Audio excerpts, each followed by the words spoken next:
Polynomial and rational inequalities. You should be familiar with graphing polynomial and rational functions. You should also be familiar with interval notation. In this lesson, we will solve inequalities involving polynomial and rational functions. Recall the steps to analyze the graph of a rational function.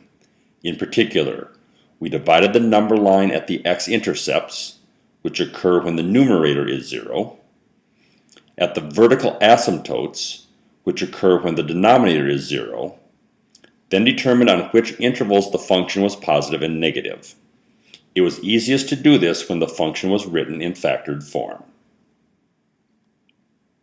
Here's an example of a polynomial inequality. First, we divide the number line where the expression on the left of the inequality equals 0. We can then examine on which intervals the function is positive and negative. To the right of 3, both factors are positive, so the function is positive. Between -4 and 3, the factor x plus 4 stays positive, but the factor x minus 3 becomes negative. Altogether, the expression on the left is negative. To the left of -4, both factors are negative, and the expression on the left is positive. If we expand the expression on the left, it will be a polynomial that begins with x squared. This confirms our analysis. It is a parabola that opens upward. The function is greater than or equal to 0 when x is less than or equal to -4 and when x is greater than or equal to 3, which we can write in interval notation. Here's a similar example with exponents. First, we divide the number line where f of x equals 0. To the right of 3, both factors are positive, so the function is positive. Between -4 and 3, the factor x plus 4 stays positive. We cross past 3 for a factor with an even exponent, so we stay on the same side. The x minus 3 factor is a negative squared, and so remains positive. To the left of -4, the cubed factor changes sign.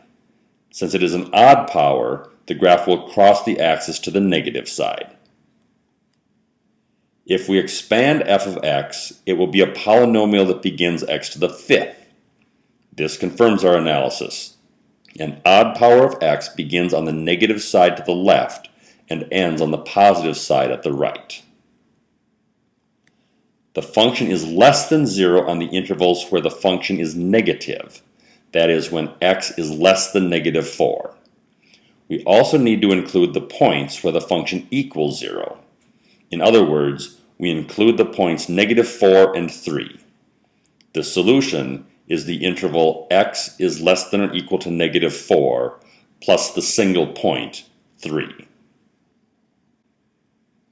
Here is an example where we need to simplify first. This technique only works when we are comparing a function to 0, so that we can analyze when the function is positive and negative. Therefore, our first step is to make one side of the inequality 0, then write the function in factored form. We split the number line at the x-intercepts and analyze the factors. The function is negative between -2 and 3. In this case, we are strictly less than 0, so we do not include the endpoints. Here's the original example of a rational function. It is already in factored form. We place the x-intercepts and the vertical asymptotes. Note that the function equals 0 at the x-intercepts, so we will include these points. But the function is undefined at the vertical asymptotes, so we never include those points. We then analyze where the function is positive and negative. We find 4 intervals where the function is positive. We also want to include points where the function is equal to 0. The function is undefined when x equals -1 and when x equals 1, so we cannot include those points. The function equals 0 when x equals -3 and 2, so we should include those points. The rightmost two intervals can be joined since they share an endpoint. To recap, to solve an inequality involving a rational function, first make sure that one side equals 0 and that the rational expression is factored. Then analyze the number line by placing x-intercepts, vertical asymptotes, and deciding where each factor is positive and negative. If the inequality is strictly less than or greater than, then the endpoints will not be included. If the inequality is greater than or equal to, or less than or equal to, then the x-intercepts will be included in the intervals. The x values of the vertical asymptotes are never included, since the function is undefined at these points. If two adjacent intervals share an endpoint, then they can be combined into a single interval.